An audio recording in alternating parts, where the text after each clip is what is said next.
Elder Mira Voss stood at the edge of the central plaza, where Maria Lopez had last been seen.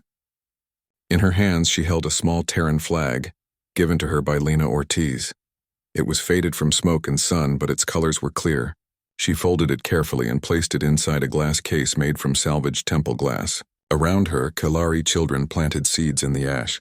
Not flowers, not yet, but hardy grasses that could grow in broken soil.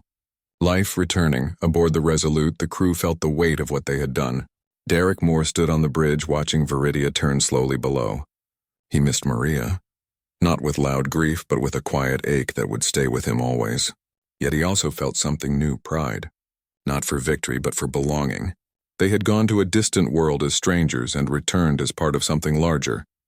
Lena Ortiz spent her days with the Kalari scholars, helping them recover lost texts from buried archives. She taught them Earth songs. They taught her star maps drawn in sand. Noah Patel trained local healers in field medicine, leaving behind kits and instructions. Ben Carter worked with Kalari fighters to set up early warning sensors along the borders. Peaceful tools, not weapons. Maria's name was spoken often, not as a loss, but as a bridge. Back on Earth, the change was deeper than anyone expected. The United Terran Assembly met again, not in fear, but in hope. Paul Jenkins stood once more before the delegates. "We went to Viridia thinking we were giving help," he said. "But we received something greater. We learned who we are. From that day, Earth stopped measuring its strength by ships or weapons. It measured it by how many it could protect. The Assembly passed the Viridian Compact, a simple law that said any species facing unjust harm would not be ignored by humanity. Not with armies, but with aid. With presence. With the words, 'We stand behind you.' Other worlds noticed. The Velnari conquered, once cold and distant, sent scientists to help rebuild Viridia's libraries. The Thalassian hegemony opened trade routes to deliver food and medicine. Even former Zorath allies, ashamed of what they had allowed, offered reparations. A new alliance formed, not built on power, but on promise. They called it the Alliance of the Forsaken, and its first symbol was a human hand clasped in a Kalari one. Months passed. Viridia's skies cleared. Gardens returned. Children played in rebuilt courtyards. The shield was no longer needed, but they kept the central node lit as a memorial. At its base, a stone tablet bore names, not just Kalari, but human, Maria Lopez, and all who stood with them. On Earth, a quiet ceremony was held in a park in Oregon. Paul Jenkins planted a tree, a Viridian sapling grown from a seed sent by Mira Voss. Beside it, a plaque read, "For those who choose kindness when silence is easier." Admiral Briggs visited the Resolute one last time before it returned to patrol. She walked its halls, nodded to the crew, and placed a small photo on the memorial wall. Maria, smiling in a dusty workshop on Mars, years ago. "You showed us the way," Briggs whispered. Derek Moore stayed in command, but his mission changed. The Resolute no longer flew alone. It led small fleets of aid ships, carrying engineers to broken worlds, doctors to plague zones, teachers to orphaned colonies. Humanity had found its role not as conquerors, but as keepers of hope. One evening, as the Resolute drifted near a newly peaceful system, Lena received a message. It was from Mira Voss. The elder's voice was calm, strong. "The first Kalari child born after the siege has been named Marielle," she said. "In honor of the one who held the light." Lena showed the message to Derek. He didn't speak. He just looked out at the stars and smiled. Years later, when students across the galaxy studied this time, they did not call it a war. They called it the turning, the moment when the galaxy remembered that strength is not in how hard you can hit, but in how far you are willing to reach for someone falling. On Viridia, festivals returned. Music filled the air again. And every year, on the day the Resolute first arrived, the people gathered in the central plaza. They did not light torches for battle. They lit candles for courage. And in the center, a small Earth flag fluttered in the breeze, worn but never torn. Humanity had not saved the galaxy with weapons. They had saved it with a choice. The choice to see suffering and not look away. The choice to say simply and clearly, "You are not alone." And in that choice, both humans and Kalari, and many others, found a future worth building together. Yue had stood inside the ship. No one cheered. They were tired, hearts heavy with what they'd seen.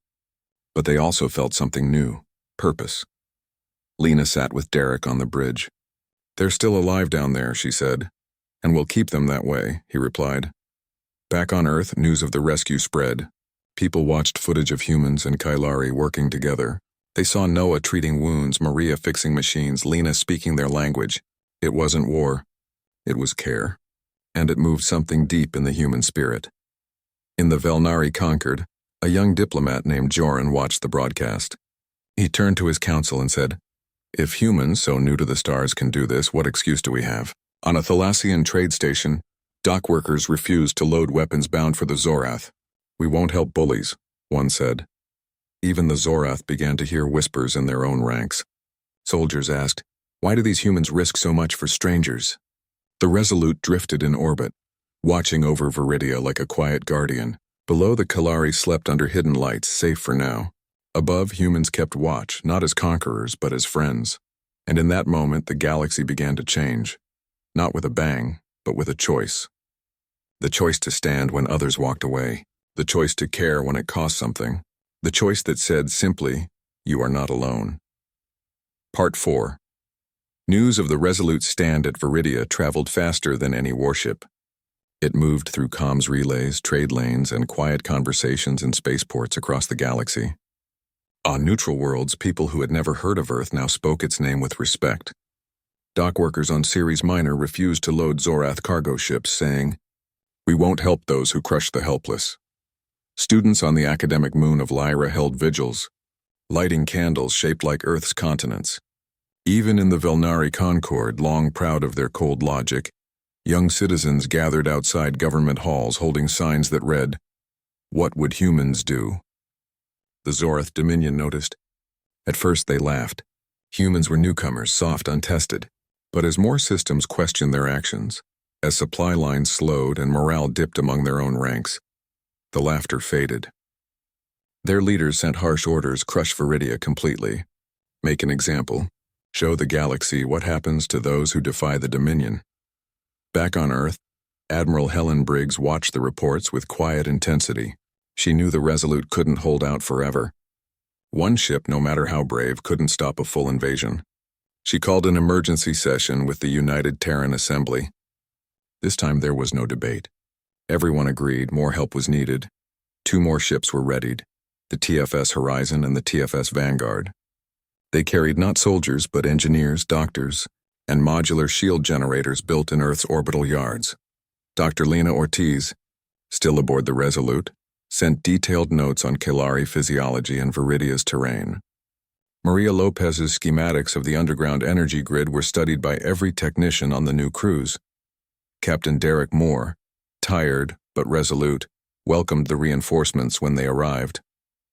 The 3 human ships formed a loose triangle in orbit, small but unyielding. From the bridge of the Horizon, Captain Elena Ruiz, a former deep-sea rescue pilot from Chile, sent a simple message to Moore. "We've got your back." Below, the Kailari worked with renewed energy. Elder Miravas and her people had spent days clearing rubble, tending the wounded and guarding the hidden tunnels. Now, with human engineers on the ground, they turned their attention to something greater. The old planetary defense grid. It wasn't a weapon. It was a shield, a network of energy nodes built centuries ago to protect Viridia from solar storms. If reactivated, it could hide the capital city from Zorath sensors and deflect orbital fire. Lena and Mira pored over ancient data crystals in the temple library. The instructions were written in an old dialect nearly lost, but Lena, with her careful ear, and Mira, with her ancestral memory, pieced it together. "The main node is under the central spire," Mira said, "but it needs a manual trigger. Someone must stay inside to activate it." Maria listened from the doorway, her hands stained with oil. "I'll do it," she said without hesitation. Derek shook his head. "Too dangerous. The Zorath will target that spire first." "I know," Maria replied, "but I'm the only one who can reroute the power fast enough if something fails." "It has to be me," no one argued.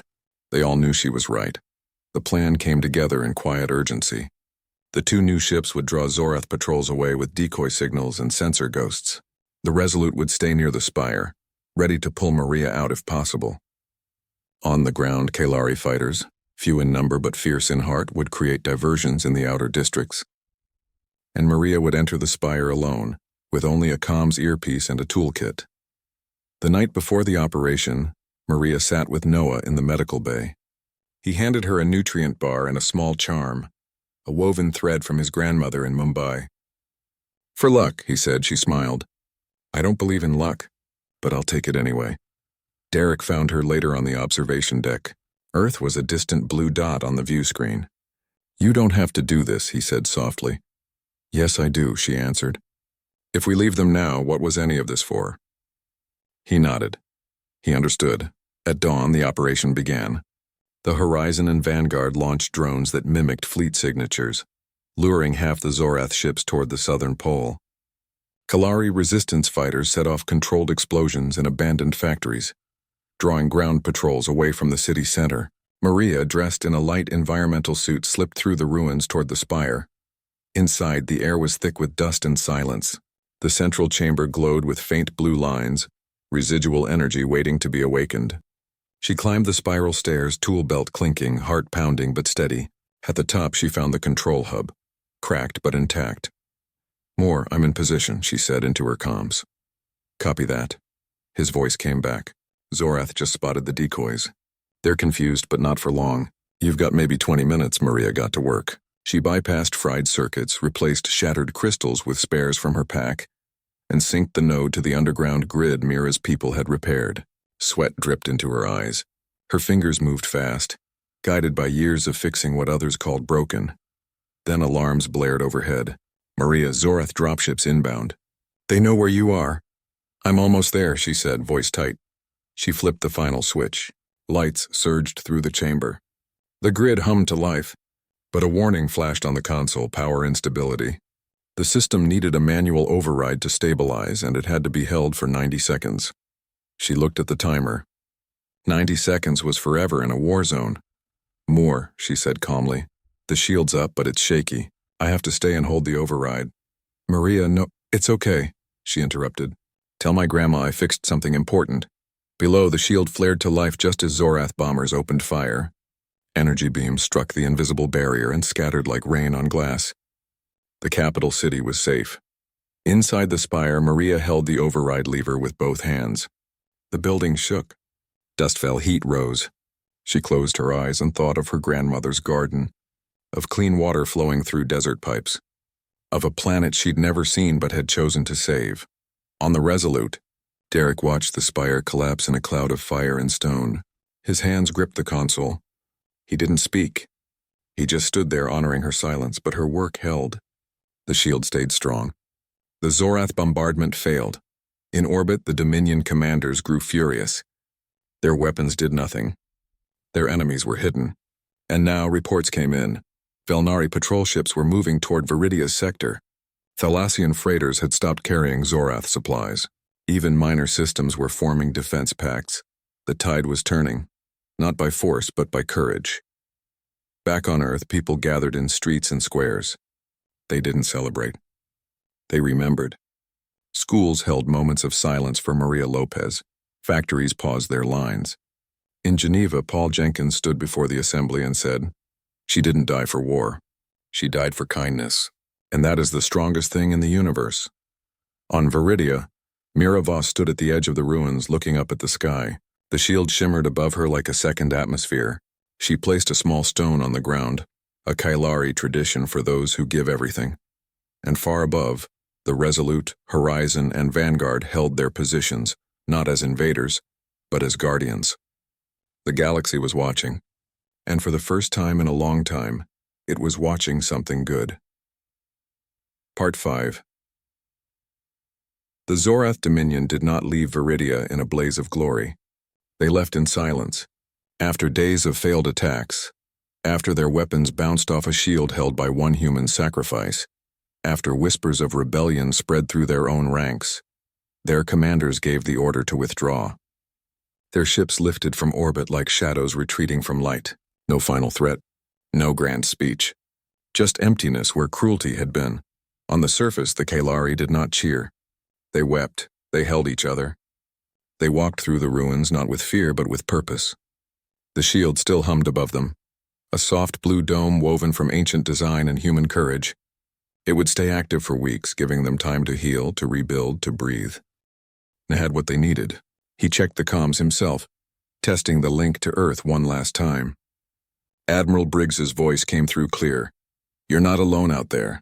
Remember that." The day before launch, Lena Ortiz boarded the Resolute. She wasn't military, but Briggs insisted she go.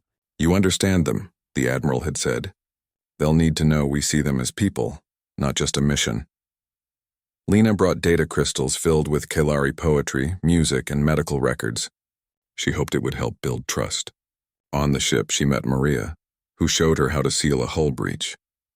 She practiced with Ben on how to stay calm during alerts. She even shared tea with Noah, who told her about treating a child with star sickness on a supply run to Titan. None of them knew what waited at Viridia, but they knew why they were going. As the Resolute lifted from the lunar dock, Earth watched, not with cheers but with quiet pride. Families gathered in parks, schools paused lessons, factories fell silent for a moment. They weren't sending soldiers to conquer. They were sending neighbors to stand beside someone in need. In orbit, the ship turned toward the stars. The warp drive hummed to life. Space stretched and folded. In minutes, the blue marble of Earth was gone, replaced by the endless dark. Inside the ship, life settled into rhythm. Maria monitored engine temps. Ben ran sensor sweeps. Noah checked medkit seals. Lena listened to old Kylari broadcasts, trying to catch phrases that might comfort survivors. Derek stood on the bridge, hands behind his back, eyes on the star map. Days passed. Then weeks. The crew ate, slept, trained. They told stories from home. Maria talked about her grandmother's garden. Ben remembered fishing with his dad on Lake Michigan. Noah described the smell of rain in Mumbai.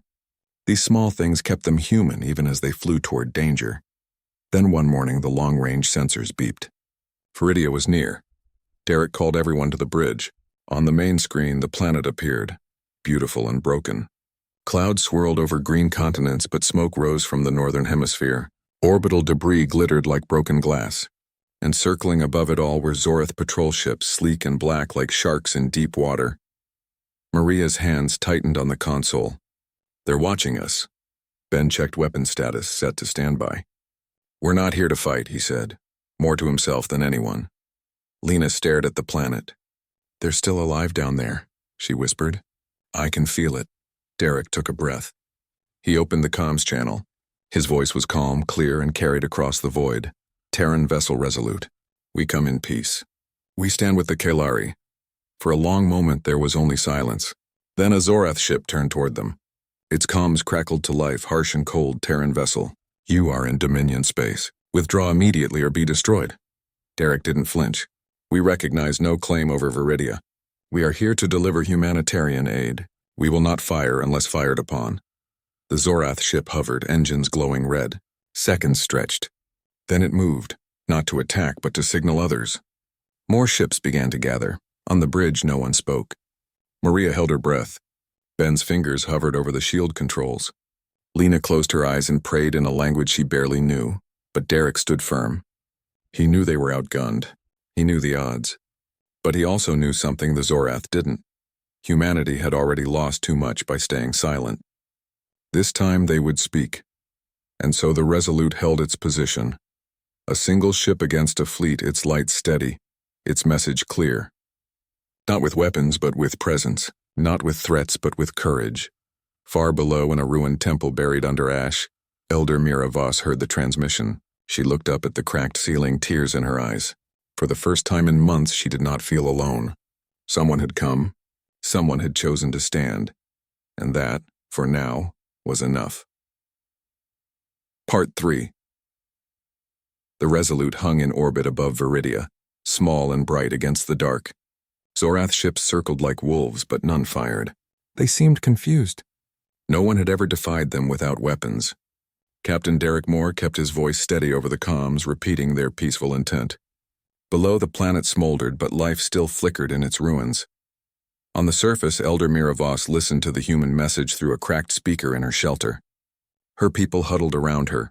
Children with wide eyes, elders with tired hands, healers with empty kits. For weeks they had heard only silence from the stars. Now, a voice from Earth said, "We stand with you." Mira did not know if help would come in time. But the words gave her strength. She turned to her youngest apprentice, Kyle, and said, "Prepare the eastern tunnel. Someone is coming." Aboard the Resolute, plans moved fast. Derek knew they could not wait. Every hour more Kalari might die. He called his crew to the briefing room. "We go in quiet," he said.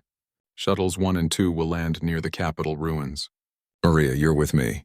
You know how to keep things running in bad conditions. Noah, you lead medical. Ben, you watch our backs from orbit. Lena, you're our voice down there." Lena nodded. She had studied Kalari customs all the way here. She knew they valued calm over force, words over weapons. She packed a small satchel with water purifiers, protein bars, and a data pad loaded with healing chants from Earth's own history, songs of comfort from many cultures. The shuttles dropped through Viridia's thin clouds like falling leaves. Smoke stung their viewports. Below, the capital city was half gone. Buildings collapsed, gardens burned, fountains dry. But in the shadows of broken walls, movement stirred. Kalari faces peered out, cautious but hopeful. Derek landed near a stone plaza once used for festivals. He stepped out first, hands open, no weapon in sight. Maria followed, her tool belt clinking softly. Then Noah with his medkit, and Lena holding a small white flag made from ship fabric. From a collapsed archway, Mira Voss emerged. She was tall, her silver hair braided with beads of glass and bone. Her eyes were old but sharp. She stopped 10 paces away and raised her right hand, palm out, a Kalari sign of peace. Lena stepped forward and mirrored the gesture. "We come to help," she said in slow, clear Kalari. Her accent was rough, but the words were true. Mira's breath caught. She had not heard her language spoken kindly in months. "You are human," she said. "Yes," Lena replied. "And we are not alone," that was all it took. The Kalari came out, not in a flood, but slowly, like plants reaching for light after a storm. Children clung to their parents. Elders leaned on canes. A young healer named Torin ran to Noah, showing him a wounded elder with a fever. Noah knelt without hesitation, scanning the injury, offering clean water and medicine. Maria followed Mira to a hidden chamber beneath the temple ruins. There, ancient machines hummed faintly, part of Viridia's old energy grid, damaged but not dead.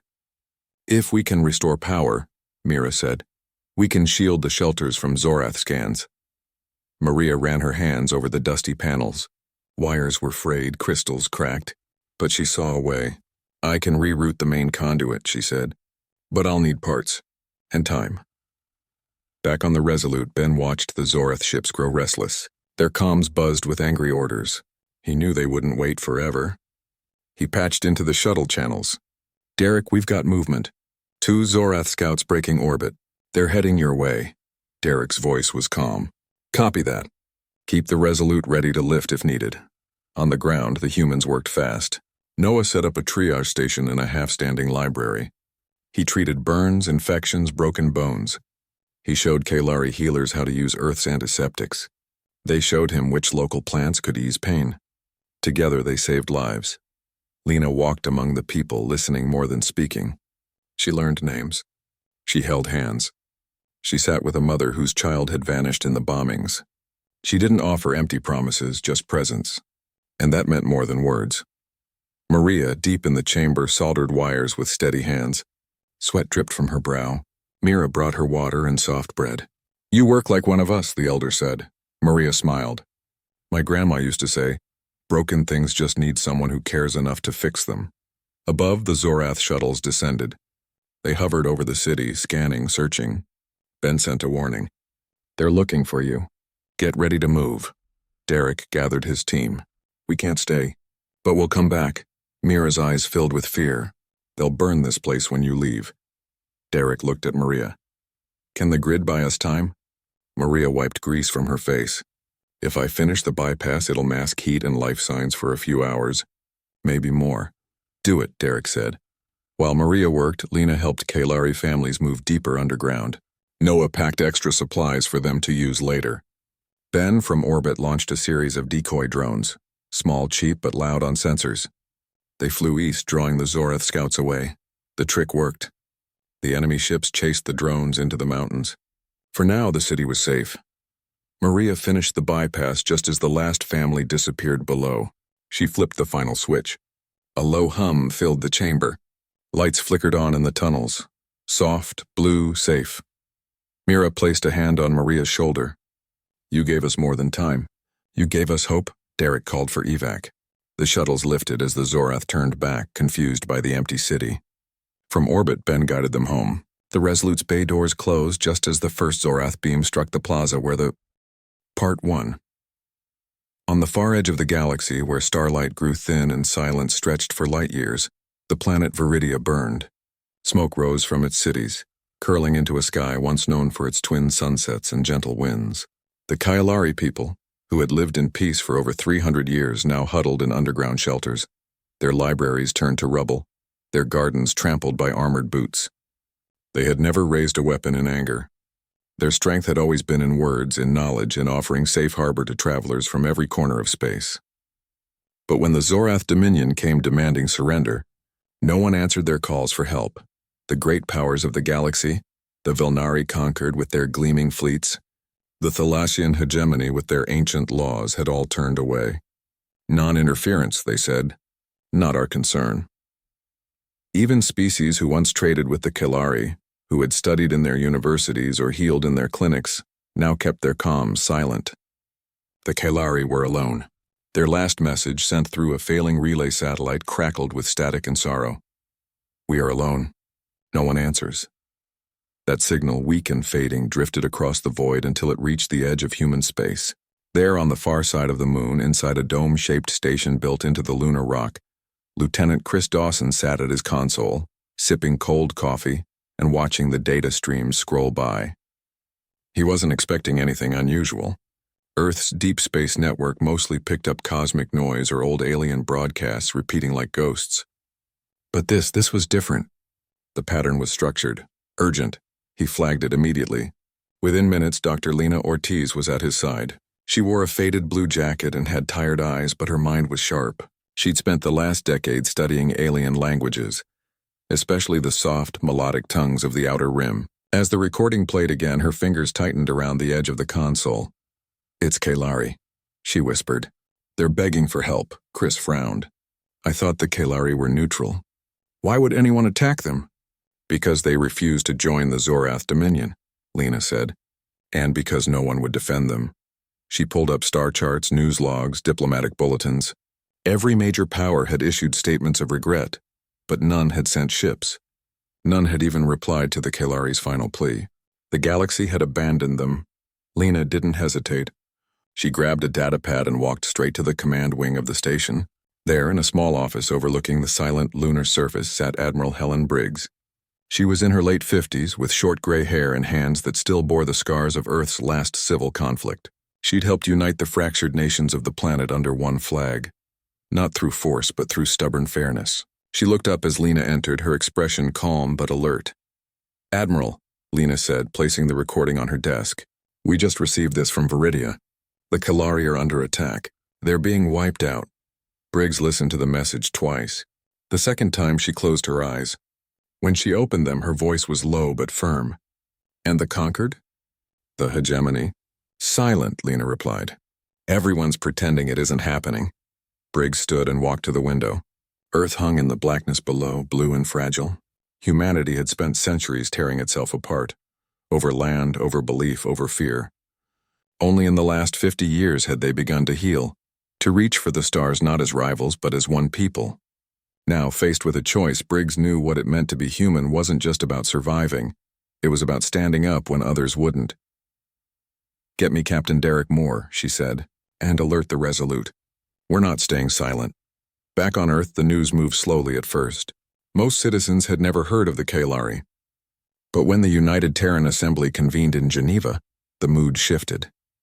Representative Paul Jenkins, a quiet man from Oregon who'd taught history before joining politics, stood at the podium and spoke without notes.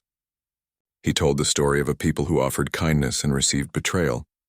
He reminded them of Earth's own dark past, of cities bombed, of neighbors turned away at borders, of silence that cost lives.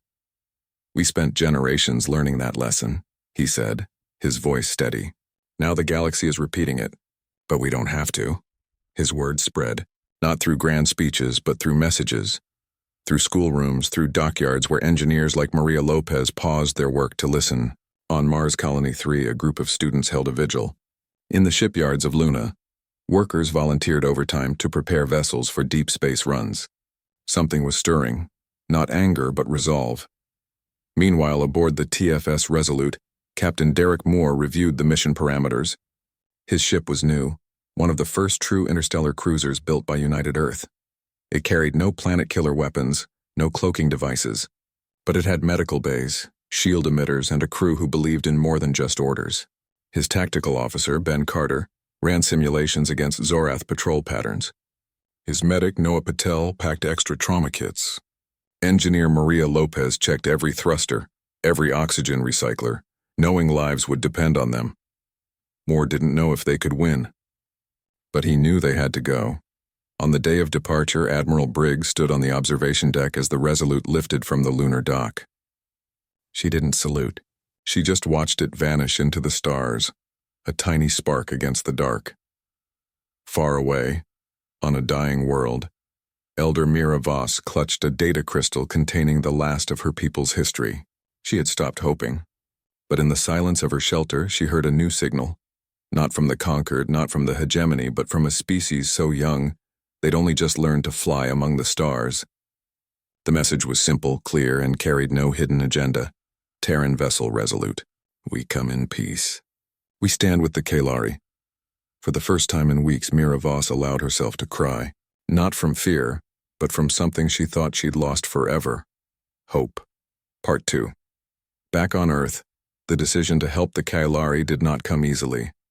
The United Terran Assembly met in a large hall in Geneva, under a dome that showed the sky even when clouds gathered. Delegates from every region sat in curved rows, their faces lit by soft screens. Many were worried. Earth had only just stopped fighting itself. Cities were still being rebuilt. Food and energy were shared carefully. Sending a ship to a distant war seemed reckless to some. We barely have enough to protect our own colonies, said one delegate from the Pacific Union. Why risk lives for strangers? Others nodded. They spoke of the Zorath Dominion, how it crushed whole systems, how its warships outnumbered Earth's fleet 10-1. They said getting involved would bring destruction to human worlds.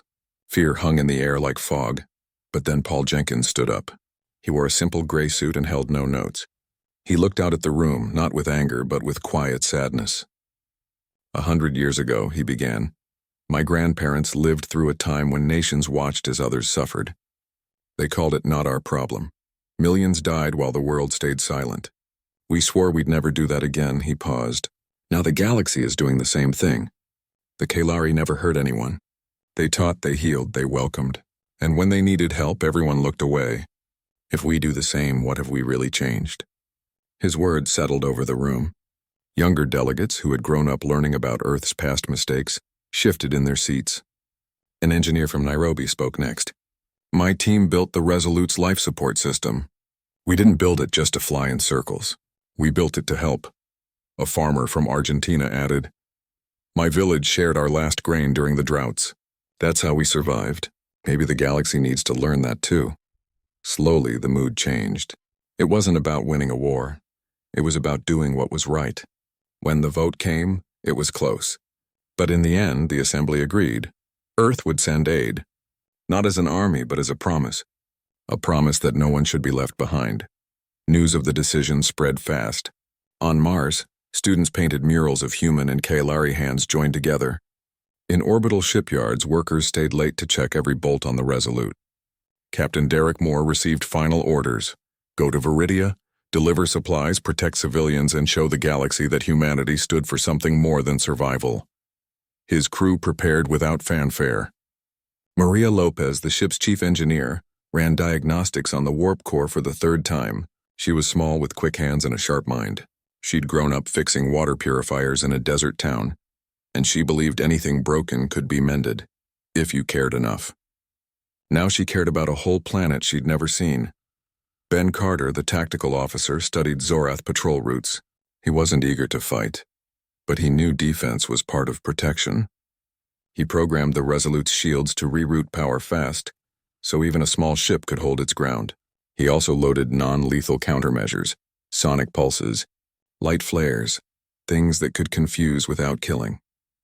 Noah Patel, the medic, filled every storage locker with bandages, antiseptics, and nutrient packs. He'd worked in refugee camps after the last Earth conflicts, and he knew that healing began with showing up. He trained the crew in basic first aid just in case. Derek Moore watched them all. He didn't give long speeches. He just made sure